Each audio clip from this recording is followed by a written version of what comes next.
Hello students. In this session, we will talk about very important topic, that is positivism and its critique. It is directly there in your syllabus and you will get direct questions. Alternate years, you will get questions from this topic. So if this year, let's suppose positivism is asked, next year you will be for sure getting a question on non-positivism. And there is a possibility that you may get both together also. Okay. So you need to have a very good idea about positivism because this is one of the initial perspective which is actually used in sociology.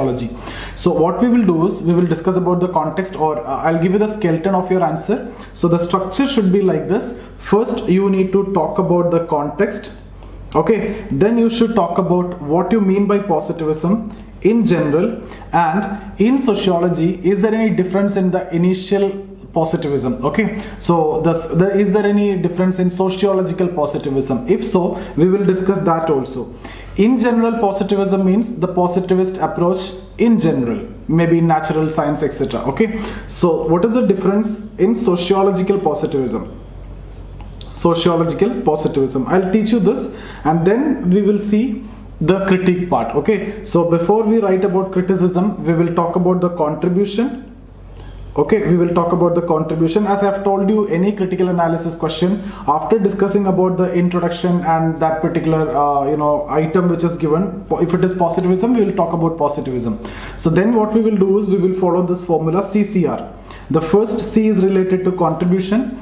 Then next C is related to your topic, that is criticism. Then you will write about the criticism of this positivism, and because of these criticism only new perspective emerged. So the salient features of non-positivism will be the criticism here. Okay, so it will be very easy for you to write criticism here because non-positivism anyway you are studying separately. So the most important elements of non-positivism will be the criticism here. Okay, then finally this R is relevance. So you will conclude your answer by saying the relevance of positivism. Even though criticisms are there, even though new methods and perspectives are there, why still positivism is relevant in sociology? So that should be a positive note, and you will be concluding your answer with a positive note. So your answer should look like this. And now what I'll do is I'll give you the content to fix on each of these paragraphs. Okay, so what is the context? I hope all of you know the context of positivism. So already I've told you this in many times in our previous discussions. So any question from your first three chapters, you should be starting your answer with the emergence of sociology. So the first line will be always related to emergence of sociology. So in your answer, this is how you're going to proceed. The first line you will write about emergence of sociology, like you will write sociology emerged in response to challenges posed before modernity in medieval Europe. So there you have actually incorporated emergence of sociology completely. You talked about medieval Europe, you talked about modernity, you talked about social challenges or changes. Everything is there in that particular sentence. Okay, then what happened? Initial sociologists attempted to make sociology on the line similar to natural sciences, right? We have talked about August Comte. He stressed on forming or framing universal laws of social organization. Why? To make sociology on the line similar to natural science. Why this attempt to make sociology similar to natural science? Because that time, this is a very young discipline, right? Sociology emerged in 1838, a very young discipline. So among the academicians or the intellectuals, if you need to get that acceptance or to get that initial legitimacy, you need to claim that this is scientific discipline. Otherwise, nobody is going to accept this particular discipline, which is altogether new and which is just emerged to study the social changes in medieval Europe. So to get that initial acceptance, what the initial sociologists did is they tried to use the methods directly from natural sciences, and they tried to make claims that this discipline is similar to natural science, and they wanted to make it on the line similar to natural science because of this reason, to get that initial acceptance. Because in that time, intellectuals and the academicians, even the common men also are so obsessed with the science, especially natural science, and that's the reason why you can see initial sociologists are so concerned. When we talk about August Comte, already I have told you, he stressed on framing universal laws of social organization, and in fact he have made laws, but later that laws were rejected because of a lot of logical errors. Okay, and if you remember, when we talk of emergence of sociology, I told you about Saint Simon. He even thought of social physics which is similar to natural science physics, and he thought that laws of social organization should be made similar to the laws in physics, like Newton's laws, etc. Okay, and similarly, if you remember when we talked about Herbert Spencer, I've told you he compared society with an organism, and all these are showing what? The concern of initial sociologists to make sociology on the line similar to natural science. Okay, so initially what they can do is they have applied the methods directly from natural science, or the perspectives directly from natural science, and that's what exactly done, and that is the context of this discussion of positivism. Positivism is connected to science. So now sociologists is actually using positivism in sociology because of their emphasis on science. Okay, so science is understood more in terms of if you are using positivist methods. Okay, so that is why positivism initial perspective used in sociology. Why positivism is used as initial perspective? Because of this obsession towards science. What are the main elements of positivism? If you see, main elements of positivism are empiricism. That means true knowledge is something which could be objectively observed, something which is quantifiable, the empirical reality, the realities which could be seen, which could be quantified, which could be observable. So that is related to science. Science is never dealing with internal aspects, internal emotions, love, all these feelings, right? Science is studying only external reality. Even Comte argued that sociologists should not study the internal meanings or motives, etc. But when it comes to Weber, if you remember when we discussed about scope of sociology, I've talked about Weber using a micro perspective. He gave importance to internal aspects like the meanings, motives, etc. And he tried to establish the cause and effect relationship by understanding the meanings attached by the actor to his action. So he gave importance to internal aspects. So that is actually a deviation from positivism, and from there non-positivism will come. So non-positivism will give importance to internal aspects. Okay, and for sociology that is more important because you are dealing with human beings. When you are dealing with matter, you don't want to consider the emotions or internal aspects. Only external aspects is enough, and you can quantify everything. But when you are dealing with human beings, internal meanings, motives, emotions, everything need to be considered for the better understanding, and all these cannot be quantified also. So whether positivism is directly possible in sociology or not is a big question, and that is the reason for use of non-positivism in sociology. And later it is understood that non-positivism is better in understanding in sociology and social sciences. Okay, so positivism is stressing on empiricism, naturalism. Naturalism means material reality is supreme and is the reason or the core of social order. Okay, then inductivism. Inductivism, I have already told you before, inductivism is actually a method of theory building. Okay, and inductivism is a method which is used in natural science for theory building. When it comes to social science, later it is understood that deductivism is better. Okay, so social science deductive approach is better, natural science inductive approach is better. So if you see positivism, these are the three core elements of positivism. So I've told you need to talk about the context. We talked about the context, emergence of sociology, and the concern of initial sociologists. Then we are talking about positivism. So positivism is all about these three ideals: empiricism, inductivism, naturalism. Now in sociology, who introduced positivism? I've told you already, August Comte. So August Comte introduced sociological positivism, a small deviation from this positivism. Okay, in sociology, the positivism, they are not following purely empiricist or purely inductivist, because you are dealing with human beings. Okay, so there is a small deviation in sociology, but even then, if you see positivism or the main elements of positivism, in sociology, you are giving importance to external realities. So this is the most important point: external realities. Stress on studying external realities, those realities which could be seen, those realities which is observable, those realities which could be quantified, because you are using an inductive approach, you are using quantitative approach. Okay, so you should study only those items which could be quantified, which could be observed, which are external, not internal, because you can't quantify that. So that is the first and most important element of positivism in sociology. Okay, second one, you should be using scientific methods. Okay,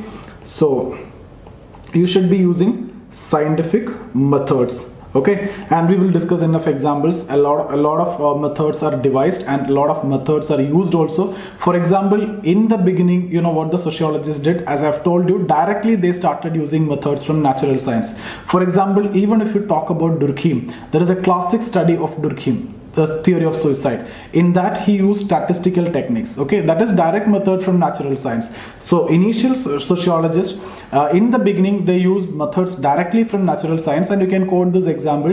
Durkheim, in his theory of suicide, he used statistical techniques which is directly from natural science. But later Durkheim himself, when he conducted his study on theory of religion, he devised his own method. He used comparative method, he used indirect experiment. All these are methods which are specifically devised for social sciences. Okay, so use of scientific methods is very important when it comes to positivism. Initially what we did is we used methods directly we borrowed from natural science, but later we have developed our own methods. Okay, so that's about scientific method. Then the third one, theories. Okay, you need to make theories. That is very important when it comes to positivism, because natural science is making theories. So if you are claiming that you are also similar to natural science or your discipline is scientific, you have to make theories. So initial emphasis of the positivist or sociologist, you can see they all emphasize on theories. Durkheim, you can see a lot of theories. Marx, there are a lot of theories. Marx is not a positivist. Okay, to an extent he is a positivist. We can't say positivist because he is not a pure sociologist also.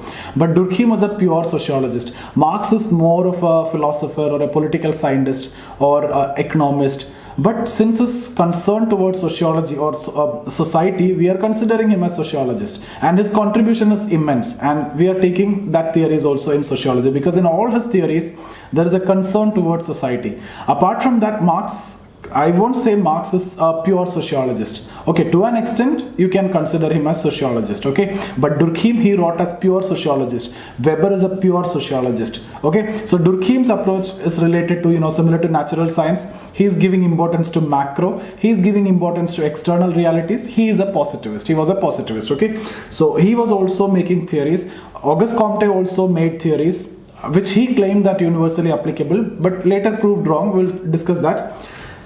Not only theories. Okay, here one more important element is there, prediction. If you remember, when we discussed about emergence of sociology, sociology emerged because of problems in medieval Europe after modernity. Okay, the problems posed by modernity. That is a context of sociology, and I've told you to explain these changes and also to provide solution and also to predict the future of society. A new body of knowledge is required, and that's the context for sociology. So prediction is also considered important. Okay, because a body need to be scientific, a body of discipline need to be scientific, means you should predict, you should generalize. In natural science it is possible, but there are obvious limitations in sociology that we will discuss when we discuss criticism. But as of now, you write the elements of positivism. Okay, so prediction and testability also. So you should be in a position to test those theories which you have made. So these are the important elements. What you need to know is, I'm just talking about those important elements. This is what you need to know. The language in which I have put here may be different. That is my language, so you can change and you will be in a position to write better answers if you know these content. Only thing that you need to know is, I hope you understood the context. That anyway you can write. If you have attended the first 3 sessions, you know the context very well. And once you understood the context, then we have talked about what is positivism, and these 3 elements is what you need to remember. You just explain that. What is empiricism, what is naturalism, what is inductivism. Then what you need to remember is these elements. So this is how you will prepare the synopsis, and towards the end you will not be reading the entire textbooks, because once we complete the sociology you will have huge content. If we are writing in the class, we will have 4 huge notebooks with the students, but since I am giving the PDF, I could complete it easily. At the same time, even then you are reading almost the same content, so it will be huge towards the end. Even though this is to the point for exam and crisp information, okay, only core informations are given, but still it will be huge towards the end if you see. So this is the way you need to prepare the synopsis, and you will be reading the synopsis, and you should be in a position to understand everything just by seeing the synopsis towards the end, and that's when you can say that you know sociology. Okay, now if you have any doubt related to your preparation, sociology or any GS subject, you can get in touch with me here. That's my Instagram ID. You can follow me over there. You join the Telegram channel, you'll get all my videos over there. And still, if you need to talk to me over phone, you can message me. Okay, this is my number, 9790 892697. Okay, so for regular classes, online classes, you can contact me. We have the direct classes also. So let's continue with this discussion. We have talked about the positivism. Now what we need to do, we will simply say contribution, some contribution we will say like positivism provided that initial legitimacy, okay, and all those things we can say, and then we will move on to criticism. Now once we know this part, elements, criticizing, I don't think you will face any problem. Only this much you need to know. Now let's take this external reality. How will you criticize? What you will say is, if you are focusing on study of only external realities, it is a partial understanding of society. It is a fundamental misunderstanding of society. Why? Because you are dealing with individuals. Individuals have their own emotions. The internal meanings are more important than the external reality. So if you are avoiding the study of internal meanings and motives, emotions of the individual, that's a partial understanding of society. And you can also write example here. For example, non-positivism give emphasis on internal meanings. Okay, so that's how you can criticize. So when you criticize, you have to write like this. The problem with external realities you should write, and then you also need to say here, you need to bring non-positivism here. How you will bring that? For example, non-positivist perspective give importance to internal meanings. With that, you are talking about non-positivism also. Okay, so I hope that criticism is done. So first you will criticize by bringing internal meanings, because positivism is studying only external aspects. That's a partial understanding of reality. Then you talk about the scientific methods. What I have told you in scientific methods, initially you try to use directly the methods from natural science. And example, I have told you Durkheim's method. Okay, so Durkheim used methods from natural science, that is statistical techniques, but that was also criticized. The reason is, see, his study he conducted was suicide, okay, and he collected statistical techniques, but the data he collected was not correct. There are a lot of ambiguities, there are a lot of vagueness and issues with the data he collected, and then that study is not correct, right? Because see, the suicides which are reported, you will get, and you got it from some police stations only. Okay, you will not be able to collect it from everywhere, and the data he collected itself was wrong. See, some of the cases of suicides might not have been reported because of the taboo or stigma attached with it. Okay, or some of the cases of suicides might have been reported as accidents. Some of the cases of accidents may be real suicides also. You are just going and driving, you know that you are going to die and you want to die, and you drive and you hit the car and you died. It will be mostly classified as accident, but in reality it will be suicide. So those data may not be available, so it was criticized. Okay, similarly later I have told you Durkheim, they devised methods specific to sociology that also have problems like personal biases, problems in application, etc. So that we can criticize this point also. I am taking point to point, I am criticizing point to point. Word to word, if you want, you can criticize. Point to point, sentence to sentence, you need to criticize, and you can criticize. And that's how beautifully you can write the answer. And that's a better critical analysis.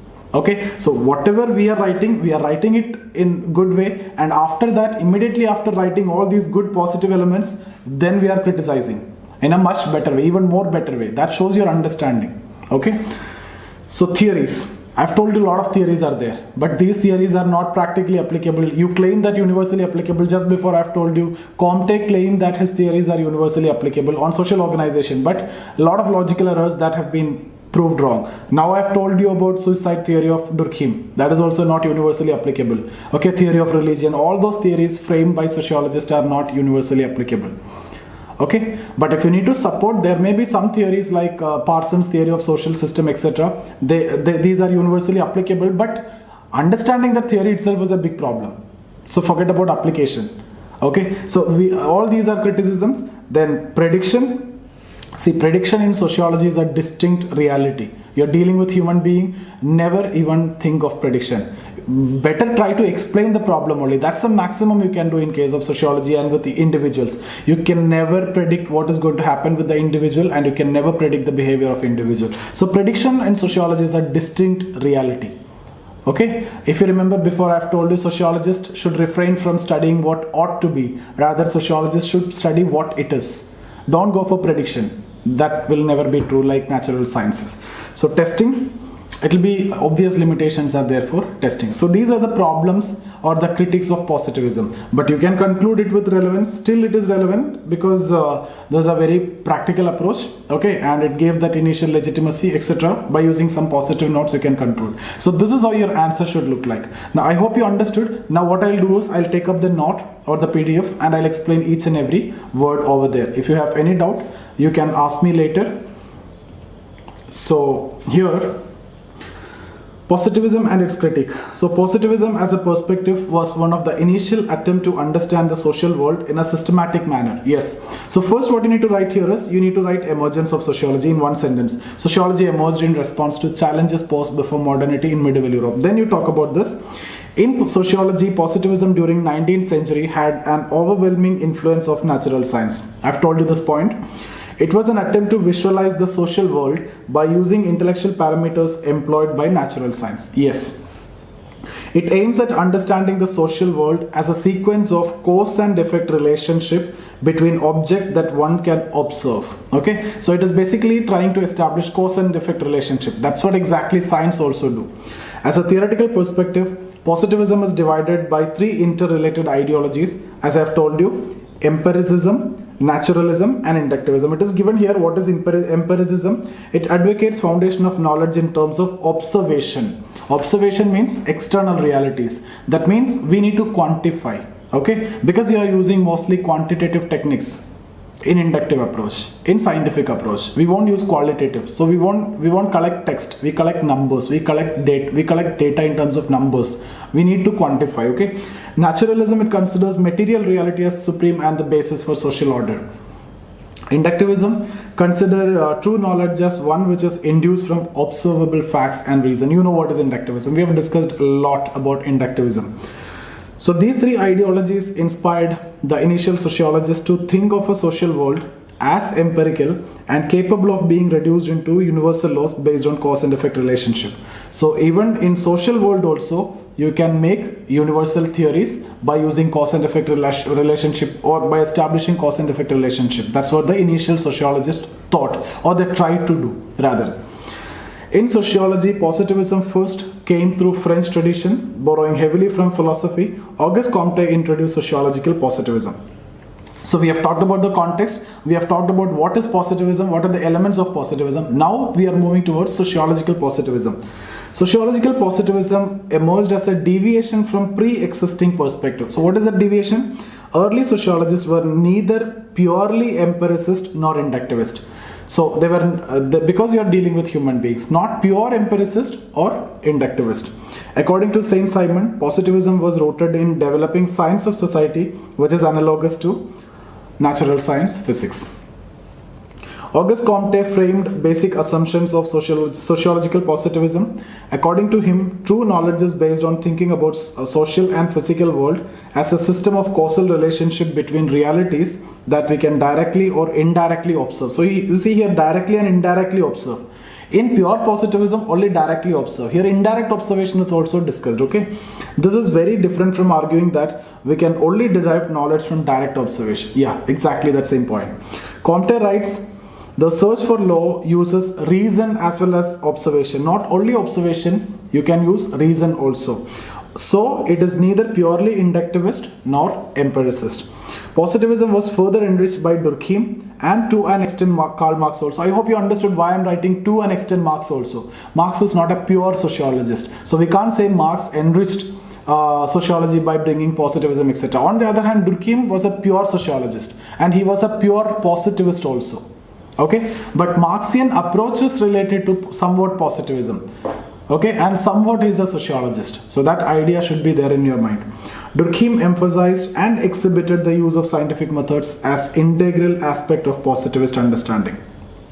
Okay, the main element of sociological positivism as the scientific study of society should be confined to collecting information about a phenomena that can be objectively observed and classified. So you collect that phenomena which is objectively observed and classified. That means external realities.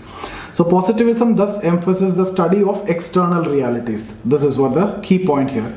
So you just need to remember this point only. Comte argued that sociologists should never be concerned with internal meanings, motives, etc. Okay. Second, positivist advocates use of scientific methods. So this is the second point. You just note down these points only in your note when you are listening to this lecture. Apart from that, you will be getting this PDF. So only the important points you keep it and that you can use as your synopsis, okay? Initial positivists stressed on the use of methods similar to natural science, but later positivists developed methods specific to sociology. I've told you, right? Durkheim's study of suicide is considered landmark positivist research using methods from natural science, statistical techniques. But in his later writings like Theory of Religion, he used a comparative method which was specifically devised for sociology. Similarly, Weber also developed scientific methods. You will see a lot of methods which are developed by Weber: causal pluralism, causal probabilism, ideal types, Verstehen. All these methods will be discussed in detail in the coming sessions when we discuss about Weber and Durkheim. All thinkers will cover in detail, so you won't face any problem over there. Okay, all these are in fact specific short answer questions also, so we will do all these in detail. So just hold on. Now, positivism involves looking for correlation between observable facts leading to development of theory. So this is the third important point. So we have discussed external realities, we have discussed scientific methods, we are talking about theories which are supposed to be universally applicable. This implies a pure preference for inductive theories. Okay, then positivism emphasizes not only on explanation but also on prediction. This is your fourth point. So external realities, then scientific methods, theory and prediction. The universal laws are so devised that they help in discovering the laws which generate the future course of society. Positivism also argues for development of scientific knowledge which is testable. So this is your fifth element. So we have discussed about external reality, scientific methods, theory, testing and prediction. That is, true knowledge is something which is testable. So apart from this, positivism in general emphasis on value freedom. You know what is value freedom? Or objectivity as its guiding principle. So these are the elements. So scientific methods, external realities, theory, prediction, testing, objectivity. Okay, I'm saying again, scientific methods, external reality, theory, prediction, testing and value freedom or objectivity. So these are the main elements of sociological positivism. Okay, now we will go to the critical analysis part. So first we'll talk about some contribution. So positivism is still considered as a perspective which provided initial motivation for establishment of sociology as a distinct discipline. The emphasis on theory building and objectivity provided the much required initial legitimacy to the discipline. But in the beginning of 20th century, you can see here there is a deviation. Now we are going to write the criticism. So you are using the structure words here, right? If you are deviating when you are writing the critical analysis, these structure words are very, very important because you are telling the examiner that I'm deviating and I'm now going to write the criticism by using the structure word. It could be but, although, on the other hand. These are the structure words, very important words. Seeing the structure word itself, you will understand this content is going to be very important. And you can remember this and you can use this while comprehension also. When you're reading Hindu newspaper editorial also, as soon as you see the structure word, just keep on underlining that. That is going to be a very important information. Okay, so positivist perspective here. But in the beginning of 20th century, positivist perspective came under huge critique by virtue of various interrelated problems faced in theorization and application. So what are the various problems? You can see, as I've discussed already, one by one you can take and criticize. Okay, so gradually it was acknowledged that instead of inductive approach, deductive approach is more suitable in sociology.